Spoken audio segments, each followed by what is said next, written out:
Hello gamers, and welcome to this ranked game on Planetary Annihilation Titans.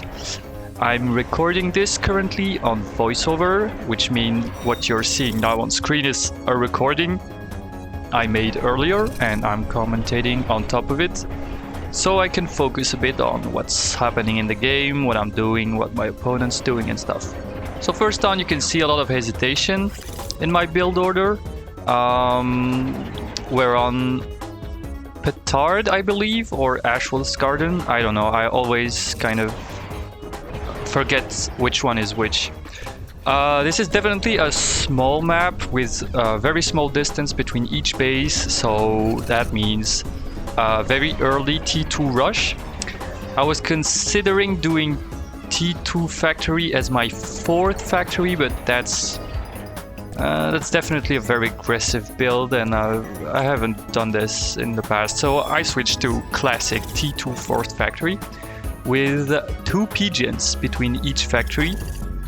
This way we only have to power our first initial set of fabbers and we don't expand backwards. This is the classic build for T2 rushing. If I were to go for a more normal build with 3 pigeons between each factory, if you don't know, each factory consumes on average about 1 pigeon. So having 3 pigeon between each factory is setting up for your future set of fabbers to expand, as well as for your proxy factories that you will put close to your metal expansions. By having fewer pigeons, I have more early T1 factories, which allow for more early aggression, as you can see right now. I'm skipping air factories to the third factory, which means I'm gonna have to rely on land scout, which is definitely a very dangerous, very risky option especially against lower players. Like this one, Captain Matigan, who is silver, I believe.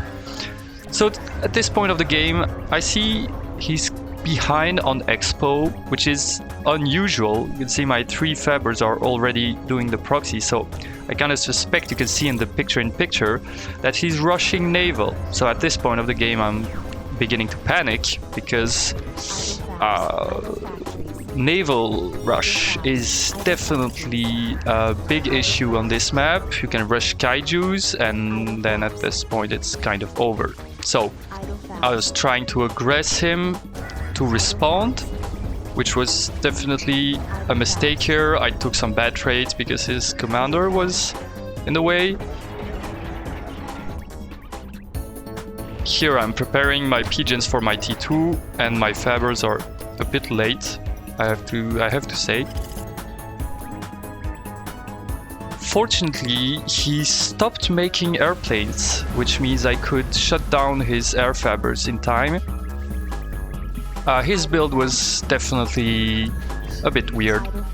Here I lose again a lot of units to his commander, which is very bad for me, as I'm trying to slow him down.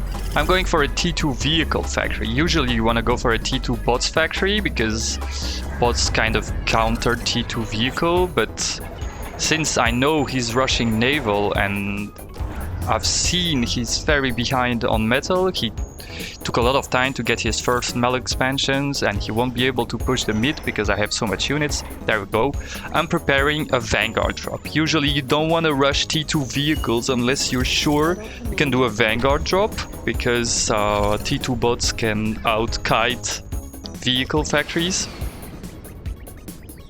I see here his commander, and I'm checking where he's at in Expo. You can see also he was with a group of like 5 fabbers, which is very unoptimal. You don't want to go for more than 3 or 4 bot fabbers together, because the more fabbers you have, the faster they will build, but having more fabbers will not accelerate the speed at which they move. So after a certain threshold, you lose more metal in terms of fabbers than you gain in building speed, because you still have to walk between each metal extractor. So having more than 3 or 4 fabbers for bots, if you have more than that, you kind of want to split them up and try to spread them to different locations.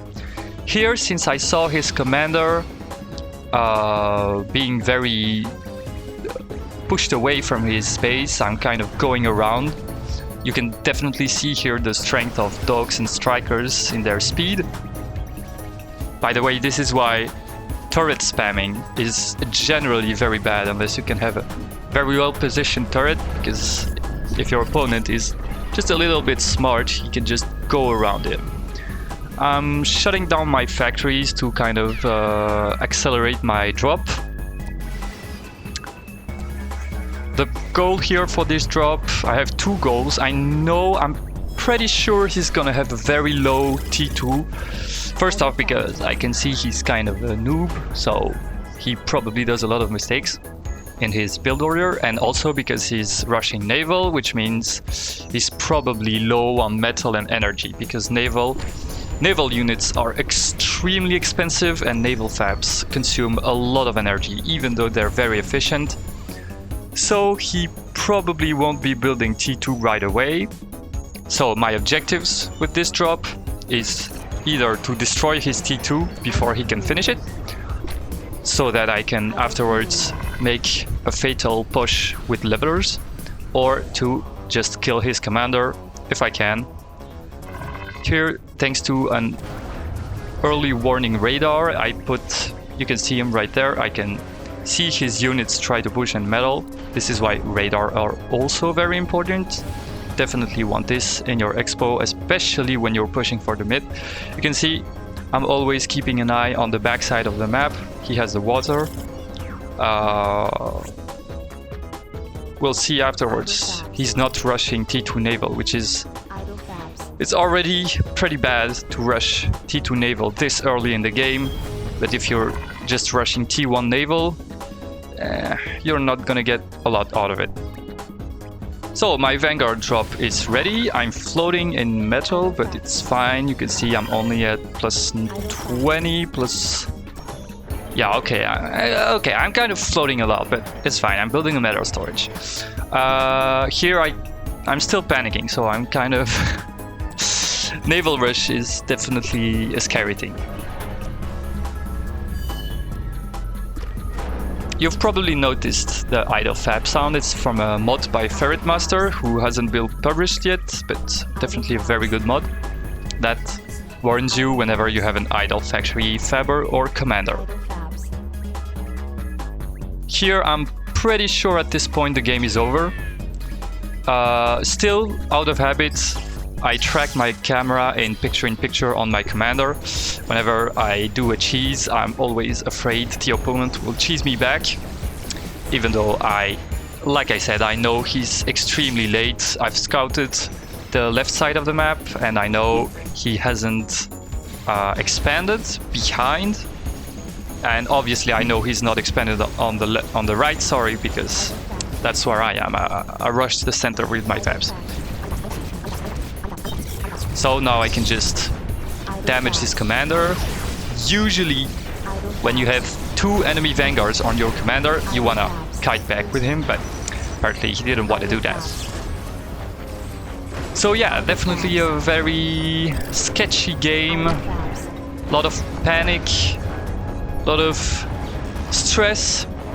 I've fought in the past a player, I think, called RCF, who has like 3,000 games. He's silver and he goes Naval Rush every single game, even if there's a little water puddle, he will get his kaijus, and I've lost to him, and that was very frustrating in the past. So whenever I see a Naval Rush, immediate panic mode. So yeah, that was a pretty quick game. Hopefully you learned something or two. I'm trying to explain as much as I can, but there's definitely a lot of things going on. Key points of this game, we'll see first in the replay when he sent his 3 air fabbers to rush Naval. Key points of this game: if you want to rush Naval, don't do it with your first initial set of fabbers. You need those for metal. If you don't expand metal with your first fabs, your opponent will have a big lead in units, which means various opportunities to capture center, deny your first expansions, maybe do something like a T2 rush like I did with the cheese and Vanguard drops. Could also have been a Locust rush with T2 bots, or a Commander push. Yep, here they are. So he rushes with 3 air fabbers. If you didn't know, every fabber type has different efficiency, which means they will consume more or less energy per metal produced. Air fabbers are the least efficient and vehicle fabbers are the most efficient. So having 3 fabbers will require a lot of pigeons, a lot of extra pigeons. This guy right here has a lot of fabbers and only 5 pigeons for 3.5 factories. So that's definitely very bad. Alright, hopefully you enjoyed this, and maybe we'll see each other in another game next time. I don't know if I'm gonna do this or not on the long term. I don't know. Outro. Bye!